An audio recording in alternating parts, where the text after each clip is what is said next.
बबीता की शादी दो भाइयों से हो गई। बबीता अपने माता पिता के साथ एक छोटे से गांव में रहती थी और उसका बचपन एक डरावने सपने के जैसा था। उसकी किस्मत ने उसके साथ एक ऐसा खेल खेला कि वो अपनी जिंदगी में आगे बढ़ने के बाद भी अपने अतीत को नहीं भूल सकती थी। बबीता के माता पिता कभी नहीं चाहते थे कि उसकी जिंदगी बर्बाद हो जाए और वो अपने ही घर में कैदी बनकर रह जाए। इसीलिए बबीता की माँ ने उसे सब लोगों से छुपाकर बबीता की मौसी के घर भेज दिया था। बबीता की मौसी की कोई संतान नहीं थी, इसीलिए बबीता की मौसी और मौसा ने बबीता को अपनी सगी औलाद से भी बढ़कर समझा। बबीता को पढ़ाया लिखाया और अपने पैरों पर खड़ा कर दिया। अब वो शहर में ही एक स्कूल में टीचर थी। वो बहुत कम बोलती थी, उसे लोगों से ज़्यादा घुलना मिलना पसंद नहीं था। वो सुबह को अपनी जॉब के लिए जाती और शाम को घर वापस आती थी। घर वापस आने के बाद उसकी मौसी उसे खाना खिलाती और उसके लिए चाय बनाती थी। फिर वो दोनों लोग बातें करने लगते और बातें करते करते कब समय निकल जाता उसे पता ही नहीं चलता था। फिर उसके मौसा के ऑफिस से घर आने का टाइम हो जाता। वह भी जब ऑफिस से घर आते तो बबीता के लिए कुछ ना कुछ लेकर जरूर आते थे। लेकिन बबीता को जब भी अपने अतीत की याद आती तो उसके पैरों तले से जमीन निकल जाती थी।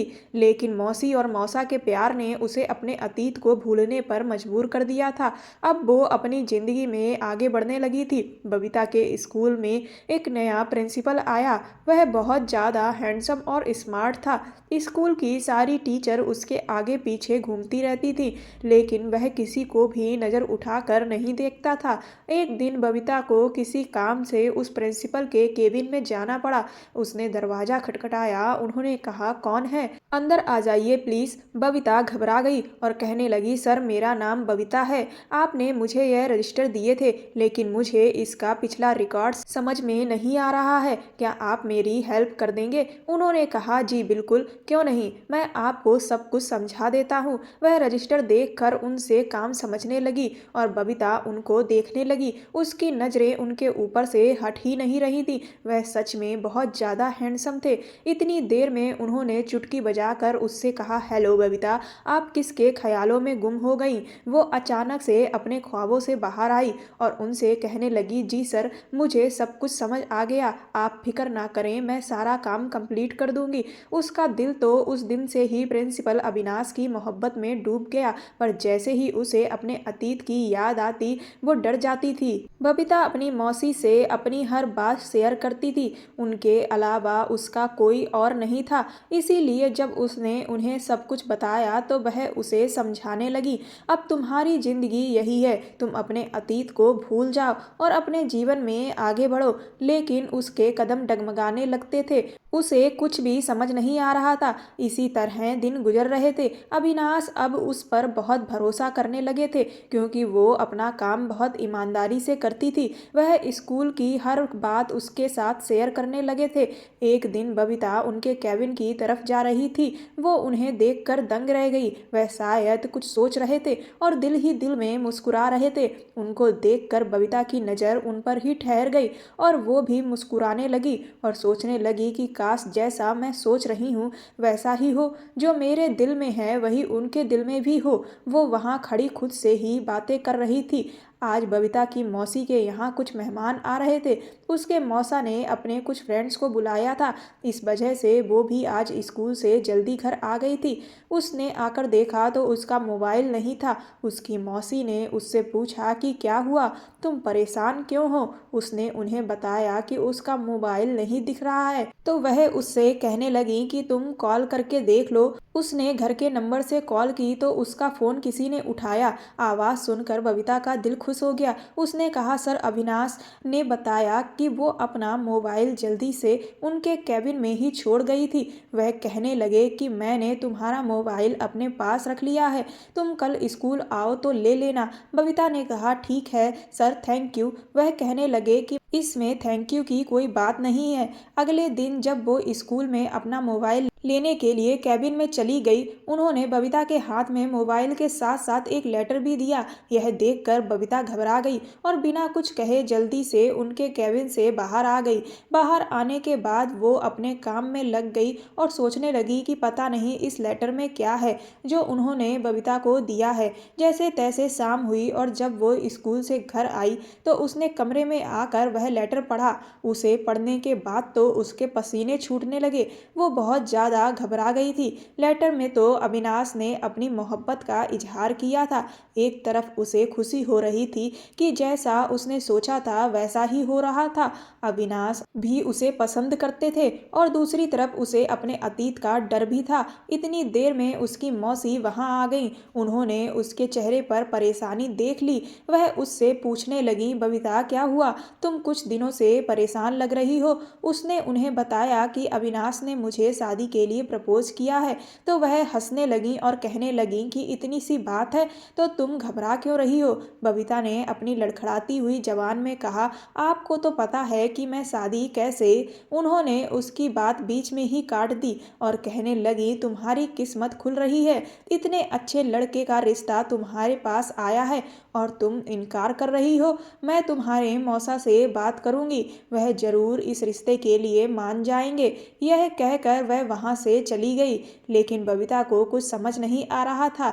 एक तरफ तो वो खुद इस बात का इंतजार कर रही थी कि अविनाश भी उसे पसंद करता हो, और अब जब सब कुछ उसकी सोच के अनुसार हो रहा था तो उसका दिल मानने को तैयार ही नहीं था। कुछ दिनों बाद अविनाश उसका हाथ मांगने उसके घर पर आए। उन्होंने खुद बबीता के मौसा से अपनी शादी की बात की।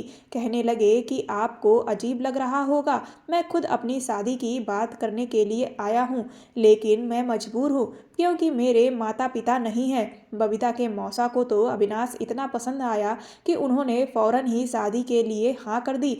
लेकिन बबीता के दिल में अभी भी कहीं ना कहीं एक डर छुपा हुआ था, जिस वजह से उसने शादी के लिए मना कर दिया। लेकिन उसकी मौसी और मौसा ने उसकी कोई बात नहीं सुनी और उसे समझाकर उस रिश्ते के लिए तैयार कर लिया। अब घर में शादी की शहनाइयाँ बज रही थीं, लेकिन बबीता का दिल काँप रहा था। वो सोच रही थी कि कहीं उसका अतीत अविनाश के सामने आ गया तो क्या होगा। खैर, फिर बबीता भी शादी की चहल पहल में खो गई और अपनी मोहब्बत को अपनी किस्मत में लिखा देखकर सब कुछ भूल गई। अविनाश की मोहब्बत ने उसके अतीत को भुला दिया था। उनकी शादी की तारीख तय हो गई। उसकी और अविनाश की इस तरह अचानक शादी हो जाएगी उसने कभी सोचा भी नहीं था। देखते ही देखते उसकी शादी का दिन आ गया और वो दुल्हन बनकर अविनाश के साथ उसके घर पर आ गई।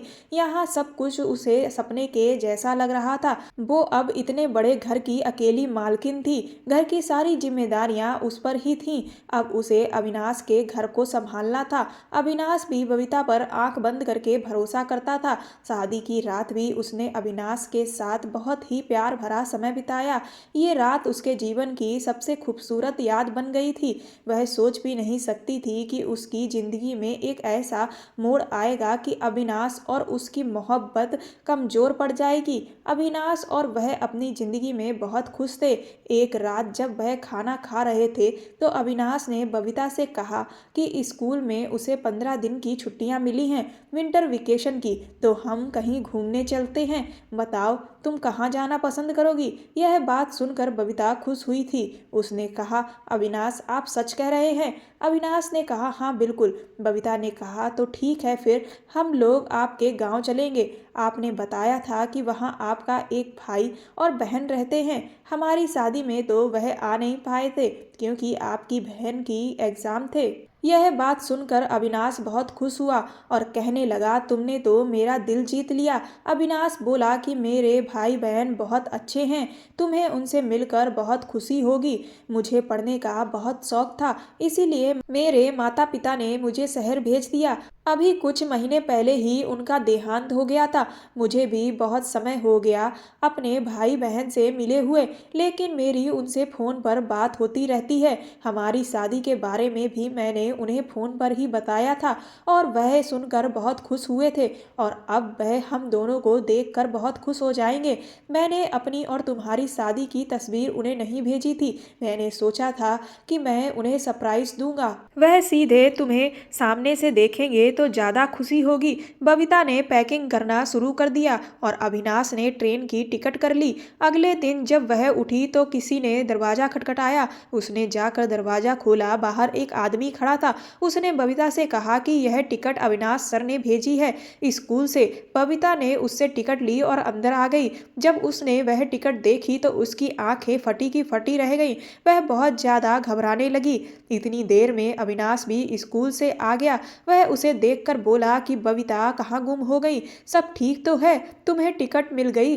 बबीता ने कहा कि हाँ, सब ठीक है और टिकट भी मिल गई। बबीता ने अपने चेहरे का पसीना साफ करते हुए अविनाश से कहा कि हम कुछ दिनों बाद नहीं चल सकते। अभी मेरी तबीयत ठीक नहीं लग रही है। बबीता की तबीयत की बात सुनकर अविनाश बहुत परेशान हो गया और उससे कहने लगा, चलो हम डॉक्टर के पास चलते हैं। बबीता ने कहा कि नहीं, बस थोड़ी सी थकान महसूस हो रही है, आराम करूंगी तो ठीक हो जाऊंगी। अविनाश ने उसके लिए चाय बनाई और उसे दवाई दी। बबीता के दिमाग में हजारों सवाल आ रहे थे। बबीता ने अपनी मौसी का नंबर लगाया तो मौसी का नंबर भी नहीं लग रहा था। अब वो सोच रही थी कि वो अविनाश को कैसे मना करेगी। आखिर बबीता ने ही उससे कहा था कि हम तुम्हारे गांव चलते हैं तुम्हारे भाई बहन से मिलने।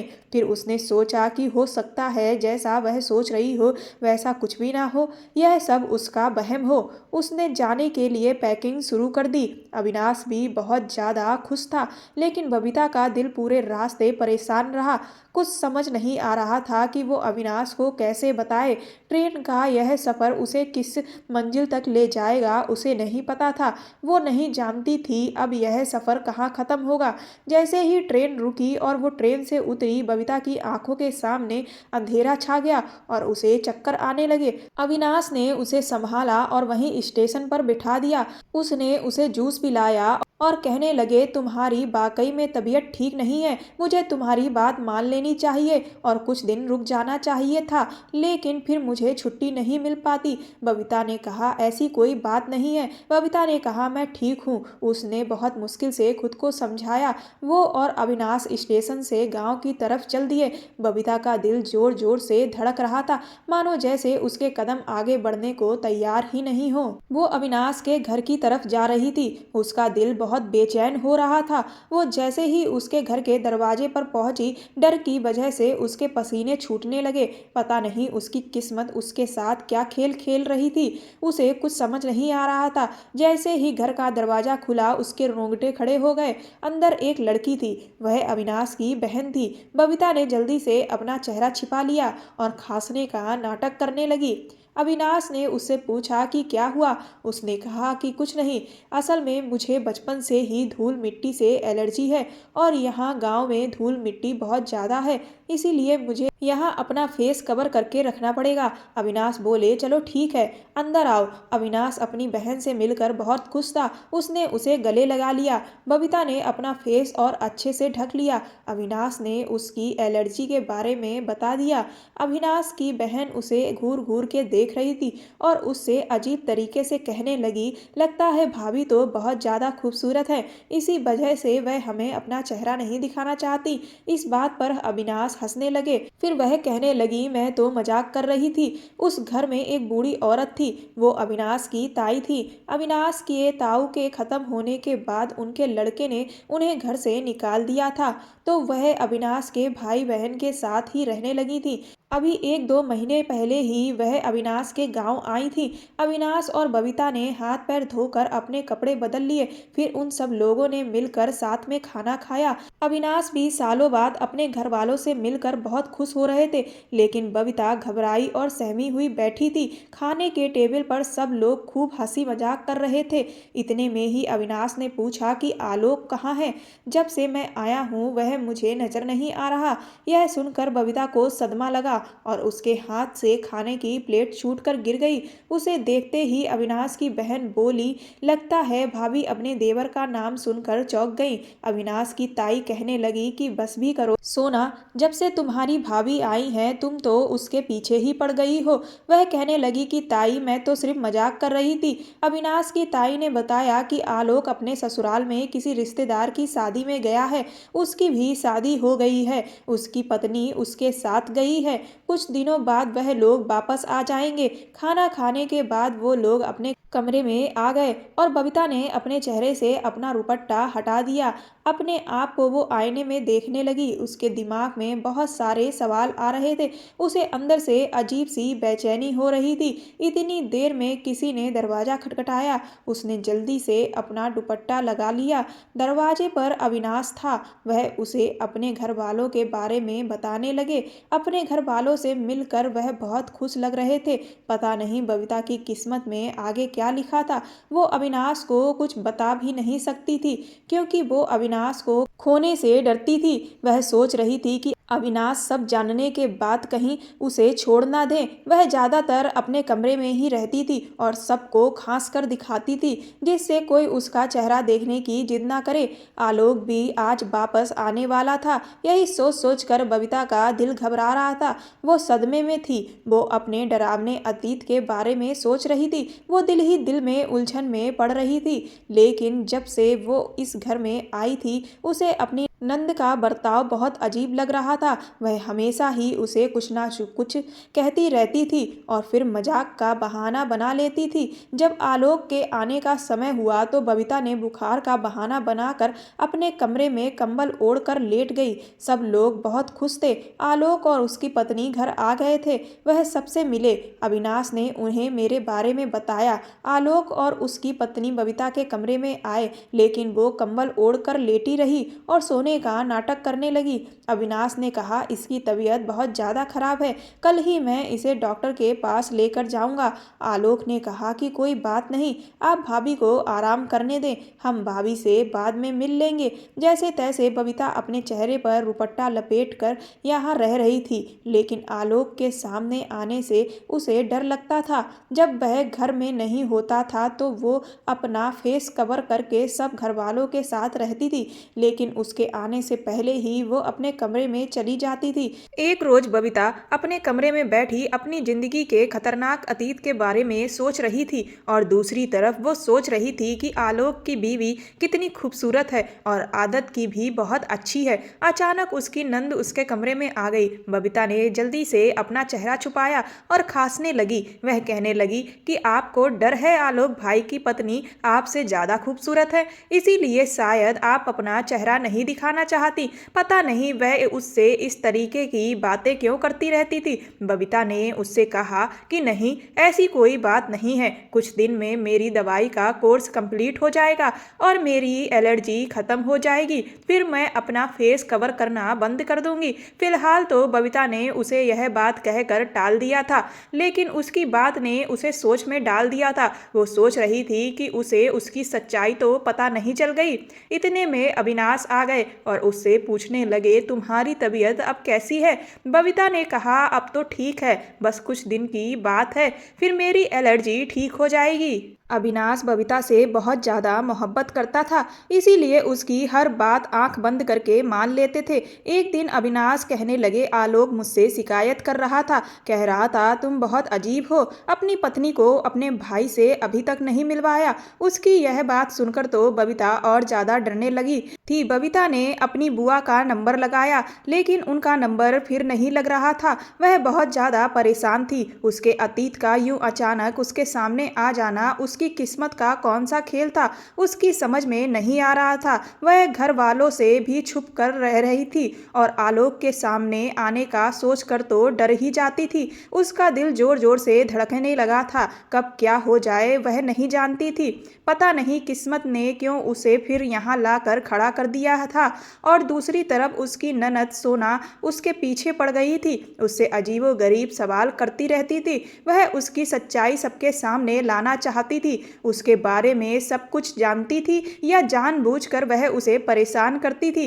एक दिन आलोक ने बबीता का दरवाजा खटखटाया, उससे कहने लगा कि भाभी मैं अंदर आ जाऊं। बबीता एकदम से घबरा गई और सोचने लगी कि पता नहीं अब मेरे साथ क्या होने वाला है। उसे पसीना आने लगा। वो जल्दी से पीछे के दरवाजे से बाहर आ गई। उसने अविनाश से फोन करके कह दिया वो डॉक्टर के पास आई है। आज तो जैसे तैसे उसने खुद को बचा लिया था, अब उसे कैसे भी करके इस घर से दूर जाना था।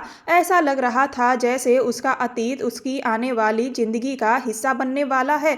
अब वो गुमसुम और चुपचाप रहने लगी थी। वो अविनाश से कहती थी कि प्लीज यहाँ से वापस चलें, यहाँ मेरा दम घुटने लगा है, यहाँ मेरी तबीयत ठीक नहीं रहती, यहाँ पर मुझे बहुत ज़्यादा बेचैनी होती है, मेरा दिल नहीं लगता। यहाँ पर बबीता बहुत ज़्यादा परेशान थी। अविनाश यह देखकर घबरा गए। सालों बाद कैसे वो अपने होश खो बैठी थी, बहुत मुश्किल से अपने आप को संभाल रही थी। एक दिन अचानक ही उसके सामने आलोक आ गया। वह उसे देखते ही घूरने लगा, लेकिन बबीता ने अपना फेस कवर किया हुआ था। कुछ देर तक तो वह उसे ऐसे ही देखता रहा, फिर उसने उसकी तबीयत का पूछा। बबीता ने बस हाँ में सर हिला दिया, तो वह भी वहां से बिना कुछ कहे चला गया। उसने जल्दी से अपना सामान पैक किया और अविनाश को बिना कुछ बताए वहां से जाने लगी। जैसे ही वो दरवाजे पर पहुंची तो उसकी ननद ने उसका हाथ पकड़ लिया और उसे घर के अंदर ले आई। बबीता नजरें और सर झुकाए खड़ी थी। घर के बाकी लोग भी वहीं पर थे। ऐसा लग रहा था कि वो एक मुजरिम हो। सोना कहने लगी मेरे दोनों भाइयों की एक ही दुल्हन है, इसकी क्या वजह थी, यह जानकर आपके होश उड़ जाएंगे। उसकी बात सुनकर बबीता चीख पड़ी और कहने लगी नहीं ऐसा कुछ नहीं है, यह झूठ बोल रही है। अविनाश ने सोना के मुंह पर थप्पड़ मारा। वो रोने लगी थी। बबीता किस्मत के हाथों मजबूर थी, क्योंकि अब उसका सच सबके सामने आने वाला था। अविनाश ने कहा यह क्या कह रही हो सोना, तुम्हारा मजाक अपनी हद से बाहर आ रहा है। वो बोली मैं मजाक नहीं कर रही हूँ, यकीन ना हो तो अपनी पत्नी से पूछ लो आखिर सच क्या है। अविनाश बबीता से बोला इसकी बात का क्या मतलब है। बबीता रोने लगी और उसने अपने चेहरे से मास्क हटा दिया और वो आलोक की तरफ देखने लगी। वो सोच रही थी कि आलोक उसकी सफाई में सबको सच बताएगा, लेकिन उसकी झुकी नजर देखकर वो समझ गई थी कि वो कुछ नहीं कहेगा, क्योंकि उसका झुका सर और झुकी हुई नजरें इस बात को बयां कर रही थीं कि उसका ही कसूर है। बबीता ने अविनाश से कहा कि मैं इस सब की अकेली जिम्मेदार नहीं हूँ, यह लोग भी मेरे अतीत में जो कुछ हुआ उसके लिए जिम्मेदार है। वह कहने लगा कि तुम्हारा क्या मतलब है, यह सब क्या कह रही हो, आखिर यह सब चल क्या रहा है, कोई मुझे सच बताएगा। वह एकदम से गुस्से में आ गया। बबीता जोर जोर से रोने लगी और सबके आगे हाथ जोड़कर कहने लगी कि प्लीज आप लोग मेरी शादी को बचा लो। मेरी गलती सिर्फ इतनी सी है कि मैंने अपने अतीत को भुलाकर आगे की जिंदगी में कदम रखा और अविनाश से शादी कर ली। उसे रोता बिलखता हुआ देखकर उसकी ताई को उस पर तरस आ गया। वह उसके पास आई और उसे गले लगाकर दिलासा देने लगी और अविनाश को उसकी ताई ने सारा सच बता दिया और कहने लगी कि यह लड़की सच कह रही है। सालों पहले जब तुम्हें शहर भेज दिया था, इस गांव में एक अजीब ही दस्तूर था।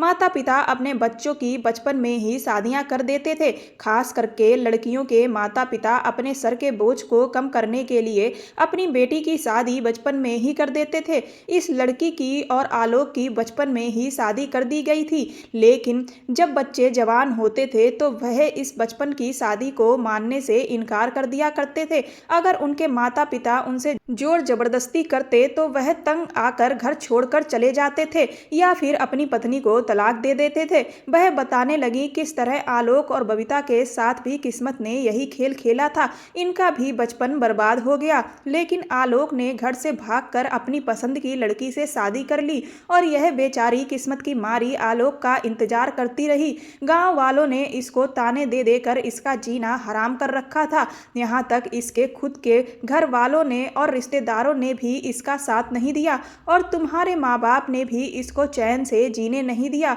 और कुछ दिन बाद आलोक ने भी इसको भुला दिया और कहने लगा मेरा इससे कोई रिश्ता नहीं है और इस लड़की को यहाँ से धक्के देकर निकाल दिया। यह बेचारी अपने घर चली गई। अविनाश ने कहा कि आपको ये सब कैसे पता? तो उसकी ताई बोली मैं आलोक की शादी में आई थी, उसके बाद बीच में भी एक दो बार आई तो मैंने ये सब देखा और तेरी माँ ने भी मुझे बताया जब वो बीमार थी तो उसे अपनी गलती का एहसास था कि उसने इस लड़की के साथ कितना बुरा बर्ताव किया था और घर से निकाल दिया था। बबीता ने अविनाश को आगे का सच बताया कि इसके बाद उसकी माँ ने उसे मौसी के पास शहर भेज दिया और अपने अतीत को भूल जाने के लिए समझाया। उन्होंने कहा कि अपना अतीत भुलाकर तुम अपनी जिंदगी में आगे बढ़ जाओ और कभी भी सच को किसी के सामने नहीं बताना। अविनाश कहने लगा कितना बड़ा सच तुमने मुझसे छुपाया। यह सब लोग तुम्हारे गुनहगार हैं लेकिन तुम मेरी गुनहगार हो। मैंने तुमसे सच्ची मोहब्बत की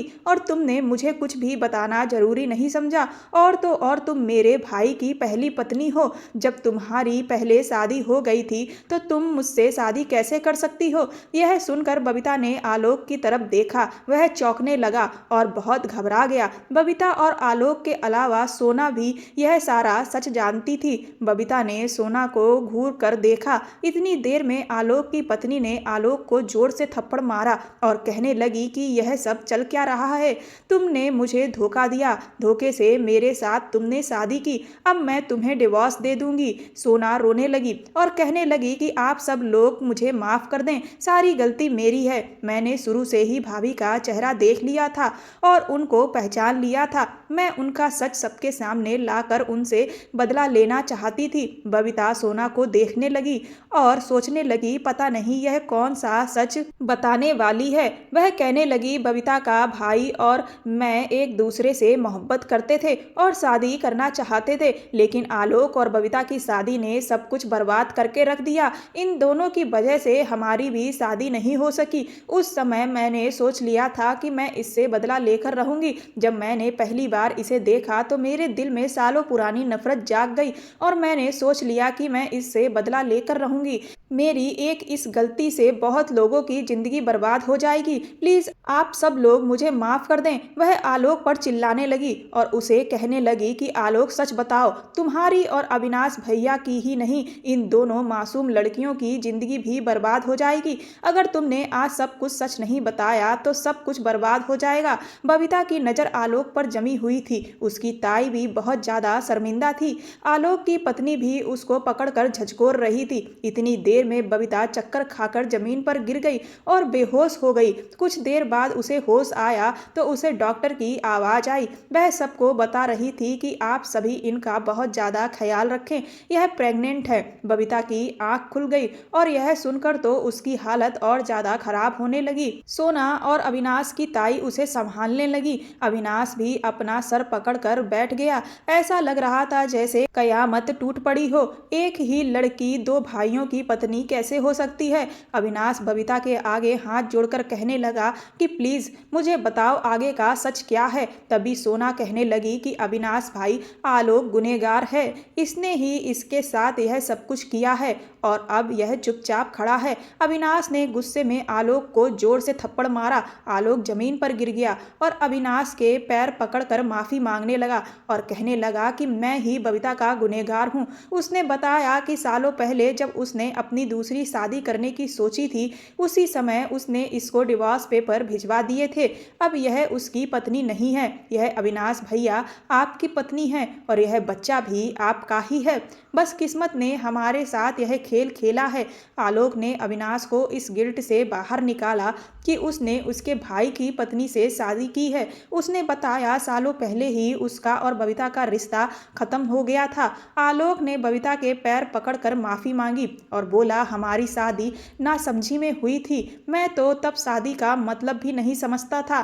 तुम्हारे साथ मेरी वजह से जो भी दुर्व्यवहार हुआ है उसके लिए मुझे माफ कर दो, पर मुझसे ज्यादा गलती तो इस गलत रिवाज की थी जिसने बचपन में न जाने कितनों के बचपन और जवानी बर्बाद कर दिए। अविनाश के दिल में बबीता के लिए मोहब्बत जाग गई थी। वह भी जान चुका था कि इस सब में उसकी कोई गलती नहीं थी। बबीता ने तो अपने मौसी मौसा के खातिर सब कुछ छुपाया था। उसके और आलोक के बीच में अब कोई भी रिश्ता बाकी नहीं रहा था। सालों पहले ही उसका और आलोक का डिवोर्स हो चुका था। बबीता ने भी सबको माफ करके अपना दिल साफ कर लिया। आलोक ने अपनी पत्नी से भी माफी मांगी और उसने भी उसे माफ कर दिया। अब वो सब अपनी जिंदगी में बहुत ज्यादा खुश हैं। कुछ दिनों बाद वो और अविनाश शहर आ गए। अब वो लोग हंसी खुशी रहने लगे। बबीता ने एक बेटे को जन्म दिया था और आलोक के घर में भी एक बेटी पैदा हुई थी। अविनाश ने अपनी बहन और आलोक को भी शहर बुला लिया था और उनके लिए किराए पर एक घर ले दिया था, क्योंकि अविनाश ने सोचा था कि वह अब अपने घर के बच्चों को पढ़ा लिखा कर गांव के रीति रिवाज से दूर ही रखेगा और हो सकेगा तो गांव के इस रीति रिवाज को खत्म कर देगा, ताकि आने वाले बच्चों की जिंदगियां बर्बाद ना हो सकें। और ऐसा ही हुआ। अविनाश ने अपने गांव जाकर सबको बहुत समझाया और इस रिवाज को खत्म कर दिया और आने वाली नस्लों की जिंदगी को तबाह होने से बचा लिया। गांव वालों की सोच बदलकर उनको अपने बच्चों की पढ़ाई लिखाई पर ध्यान देने को कहा। दोस्तों, ना जाने कितने बच्चों की जिंदगी को बाल विवाह ने बर्बाद करके रख दिया था। आज भी कुछ पिछड़े राज्यों के किसी किसी गांव में ये रिवाज जिंदा है। ऐसी रिवाजों का विरोध करें और शादी तब ही करें जब जिनकी शादी होनी है वो मन से शादी के लिए तैयार हो। जबरदस्ती की शादी से कई जिंदगियां खराब हो जाती हैं। कहानी पसंद आई हो तो मेरे चैनल को सब्सक्राइब कर दें, वीडियो को लाइक कर दें, वीडियो को ज़्यादा से ज़्यादा शेयर करें। धन्यवाद।